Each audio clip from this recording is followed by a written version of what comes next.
Welcome दोस्तों, आपके अपने यूट्यूब चैनल कट्टर हिंदू 465 में आपका स्वागत है। सावन में आप सभी पर भगवान शिव की कृपा बनी रहे। आइए इस कहानी को सुनते हैं। भगवान शिव जो देवों के देव महादेव हैं, वे अपनी कृपा सभी भक्तों पे बरसाते रहते हैं। भगवान शिव को भोलेनाथ भी कहा जाता है, क्योंकि वे अपने भक्तों को कोई भेदभाव नहीं करते, चाहे वे दानव हो, चाहे मानव, और चाहे कोई भी प्राणी।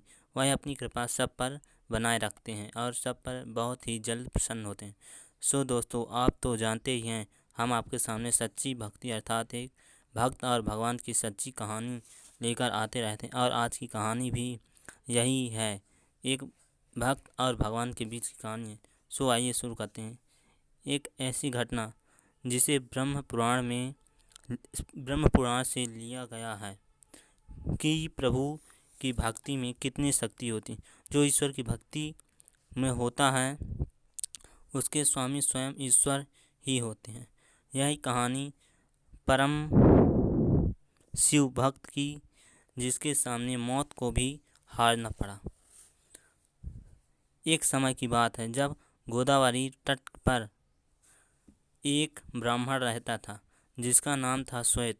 वह शिव जी की भक्ति अपने पूर्ण विश्वास के साथ करता रहता था। वह हर व्यक्ति में शिव की प्रतिमा को देखता था। वह सभी का आदर व सम्मान करता था, और कभी भी किसी भी समय वह शिव जी की भक्ति में लीन हो जाता था।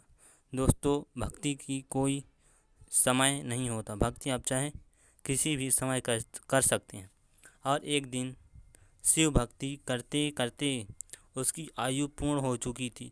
जब उसकी मृत्यु हुई तो उसको पता तक ना चला, क्योंकि उसे ना तो कोई रोग था और ना ही कोई चिंता। जबकि उसकी आयु पूर्ण हुई थी तो यमदूत उसके प्राण हरण करने आए थे, पर श्वेत के घर में प्रवेश ना कर सके। ऐसे में जब चित्रगुप्त ने पूछा कि यमराज, आपके दूत अभी तक आए क्यों नहीं, तब यमराज स्वयं श्वेत के प्राण लेने गए। जब यमराज उसके घर के सामने पहुंचे तो देखा कि उसके दूत उसके श्वेत के घर के द्वार पर खड़े हैं और वे अंदर प्रवेश नहीं कर पाते।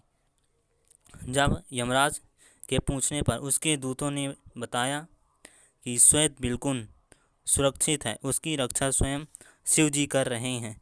जब यमराज ने श्वेत के प्राण लेने की कोशिश की, तभी शिव ने अपने त्रिशूल से यमराज का वध कर दिया। जब यमराज की मृत्यु हुई तो सभी देवता विचलित हो गए और सभी देवता ब्रह्मा जी के पास पहुँचे, और ब्रह्मा जी ने सभी देवताओं को लेकर स्वयं श्वेत के घर पहुँचे, क्योंकि वहीं पर शिव जी स्वयं थे।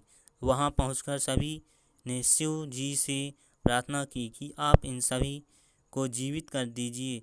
तब कालों के काल महाकाल ने कहा कि जो भी भक्त मेरी और भगवान विष्णु की पूजा करेगा, वह उसका कोई बाल भी बांका नहीं कर सकता, क्योंकि उनकी रक्षा हम स्वयं ही आकर करते हैं। मृत्यु भी उनका कुछ नहीं बिगाड़ सकती।